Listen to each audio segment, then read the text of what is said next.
کسی بھی مذہب کا ہو، اگر شراب پیتا ہے تو باہر سے کیسا بھی ہو اندر سے یزید ہے۔ سبحان اللہ، سبحان اللہ، ماشاء اللہ۔ اب دیکھیں اس کا مطلب یہ ہے کہ یزید صورتاً نہیں ملے گا، یزید سیرتاً ملے گا۔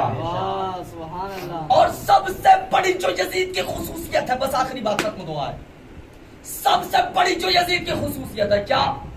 یزید فساد پسند کرتا تھا، یزید فساد برپا کرتا تھا، یزید لڑائیاں کروانے میں ماہر تھا، یزید جھگڑے کروانے میں ماہر تھا۔ اب آپ یزیدیت کی تاریخ پڑھیں، کوئی بھی ہو، کسی بھی تعلق کے، کسی بھی مذہب سے تعلق ہو، کسی بھی رشتے کو جاننے والا ہو، کسی بھی دین کو ماننے والا ہو، یاد رکھیے گا امامہ، ابا، قبا، شیروانی، ٹوپی، کرتا پاجامہ، داڑھی سے دھوکہ نہ کھانا۔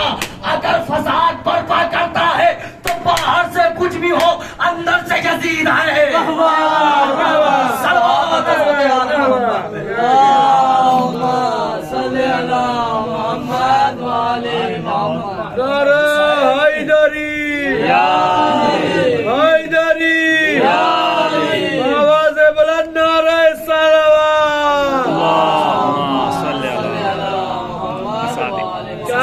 بھائی واہ واہ واہ، سبحان اللہ، بہت اچھا۔ سبحان اللہ، ماشاء اللہ۔ یزیدیت کو پہچانوانا تھا، اور قسم خدا کی روز عاشور امام مظلوم نے یزیدیت کے رخ سے نقاب کو ایسا کھینچا ہے کہ 1400 سال کا قیامت تک ہر بندہ حق اور باطل میں تمیز کرتا ہوا نظر آئے گا۔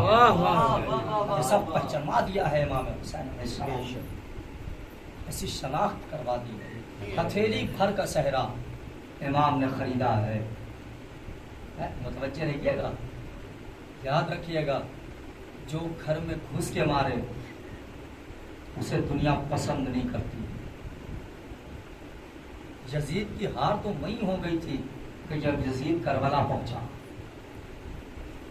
یزید وہیں ہار گیا کہ جب یزید نے اپنے لشکر کو کربلا بھیجا۔ کیوں؟ سب سے بڑی دہشت گردی جو اسلام کی ہوئی ہے وہ ہے واقعہ کربلا۔ کیونکہ دہشت گرد کسے کہتے ہیں؟ کہ جو گھر میں جا کر کے لوگوں کو اذیت دے، جو گھر کے اندر جا کر کے لوگوں کو ظلم کرے اور ستائے اور اذیت دے، اسے کہتے ہیں دہشت گرد۔ اتنا تفرقہ ہندوستان میں ہو رہا ہے، ایک اعلان ہو رہا صاحب دہشت گرد نے کیا، دہشت گرد نے کیا، دہشت گردی، دہشت گردی۔ کیوں کہہ رہے ہو دہشت گردی؟ کیونکہ ان کا ملک نہیں ہے، وہ ہمارے گھر میں آ کے ہمیں ذلیل کر رہے ہیں، ہمارے یہاں آ کے ہمیں مار رہے ہیں۔ تو یہ دہشت گردی کی علامت ہوتی ہے، کسی کے گھر کے اندر جا کر کے اسے مارنا دہشت گردی کی علامت ہے۔ دنیا کی سب سے بڑی دہشت گردی، دنیا کی سب سے بڑی دہشت گردی جو ہوئی ہے اس دہشت گردی کا نام کربلا ہے، کیونکہ امام حسین علیہ السلام نے یزید کو کسی لائق نہیں چھوڑا ہے۔ امام حسین نے سب سے پہلا کام کیا کہ کربلا کی زمین کو خرید کے اسے اپنا گھر بنا دیا۔ سبحان اللہ، سبحان اللہ۔ جو حسین کے گھر میں آ کے حسین پر ظلم کرے گا وہ دنیا کا سب سے بڑا دہشت گرد ہے۔ کیا آپ نے جان گرامی یقین مانے پروردگار عالم اور رسول حسین کے ناز کیوں اٹھا رہے ہیں؟ کیونکہ حسین پر ایسے مصائب ہے نا، حسین پر ایسے ظلم ہے، حسین پر ایسے ستم ہے کہ کائنات کا کوئی آدمی برداشت نہیں کر سکتا۔ اگر کوئی جنگ کرنے کے لیے جاتا ہے نا، جنگ میں جوانوں کا کام ہوتا ہے، بہادروں کا کام ہوتا ہے، مگر عزاداروں، سلطان مظلوم کربلا، جو کربلا کی جنگ ہوئی ہے نا، اس میں بڑی قیامت ہے۔ حسین تنہا نہیں ہے، حسین عورتوں کو لے کے گیا ہے، حسین بوڑھوں کو لے کے گیا ہے، حسین بچوں کو لے کے گئے ہیں۔ عزاداروں کو جنگ میں بچے نہیں جایا کرتے، کسی جنگ میں عورتیں نہیں جایا کرتی۔ عزیزوں، حسین نے شریعت بچائی، حسین نے دین بچایا، حسین نے سب کچھ بچا لیا، مگر حسین کی قربانی کو کوئی بچانے والا نہ تھا، مگر شام غریبہ شریک فتح شہ مشرقین بن کے اٹھی، نہ تھے حسین تو زینب حسین بن کے اٹھی۔ جزاکم اللہ خیر الجزا، خدا تمہیں کسی غم میں نہ رلائے سوائے غم مظلوم کربلا کے۔ سوگوارو 11 محرم کو یہ جو قافلہ اسیر ہوا تھا نا، یہ شام کے زندان میں لا کے قید کر دیا۔ جزاک اللہ خیر الجزا، زندان شام میں لا کے قید کر دیا گیا۔ 1 سال تک یہ اہل حرم زندان شام میں قید رہے، مگر عزادارو کیفیت یہ تھی کہ 1 سال کے بعد جب سکینہ شہید ہو گئی نا، تو سوگوارو ارباب مقاتل نے جملہ لکھا ہے کہ یزید نے سید سجاد کو بلایا۔ عزادارو سنیے گا، جملہ قیامت کا ہے۔ یزید نے سید سجاد کو بلایا، جیسے ہی یزید کا پیغام آیا، علی کی بیٹی زینب لرزنے لگی، علی کی بیٹی زینب تڑپ گئی اور کہتی ہے میرے لال سب خیریت تو ہے؟ ارے میرے لال ظالم نے میرا سب کچھ چھین لیا، اب تجھے کیوں بلایا گیا ہے؟ ارباب مقاتل نے جملہ لکھا ہے کہ جب سید سجاد دربار پہنچے ہیں نا، تاریخ کہتے ادھر زندان میں زینب کو چین نہیں ہے، کبھی در خیمہ پا، کبھی در زندان پہ آتی ہے، کبھی اندر جاتی ہے، کبھی در زندان پہ آتی ہے، کبھی اندر جاتی ہے۔ عزیز و یزید سجاد سے کہتا ہے سجاد ہم نے تمہیں رہا کر دیا، سجاد جی چاہے یہاں رہو، جی چاہے مدینے چلے جاؤ۔ یزید نے حداد کو بلایا اور کہا حداد ذرا اس قیدی کی ہتھکڑیاں اور بیڑیاں نکال دے۔ عزادارو تاریخ جملے لکھتی ہے حداد نے مولا کی بیڑیاں نکالی، حداد نے مولا کے توق نے، حداد نے مولا کے ہتھکڑیاں نکالی، حداد نے مولا کے کمر کا لنگر نکالا، مگر عزادارو جیسے ہی توق نکالنے چلا حداد زمین پہ گر کے بے ہوش۔ جب حداد کو ہوش آیا سب لوگوں نے پوچھا حداد وجہ کیا ہے کہ تو بے ہوش ہو گیا تھا؟ حداد رو کے کہتا ہائے آج تک میں نے کبھی ایسا قیدی نہیں دیکھا کہ جس کے تاق کی بیخیں سینے کے گوشت، جزاک اللہ، میخیں سینے کی ہڈیوں میں اتر آئی ہے، گوشت میں سوراخ ہو گیا ہے۔ عزادارو سنو گے جملہ، سجاد رہائی، سجاد کو رہائی ملی، سجاد آئے ہیں زندان میں، پھوپھی اماں ہم رہا کر دیے گئے۔ زینب کہتی ہے میرے لال جب سے قید ہوئے بھیا کا ماتم نہیں کر پائے، بھیا پہ گریا نہیں کر پائے، بھیا کو رو نہیں پائے۔ سجاد سجاد میرا جی چاہ رہا میں اپنے بھیا کا ماتم کروں، میں اپنے بھیا پہ گریا کروں۔ عزادارو دنیا میں بھائی بہت ہے مگر کوئی بھائی حسین جیسا نہیں ہے، دنیا میں بہنیں بہت ہے مگر کوئی بہن زینب جیسی نہیں ہے۔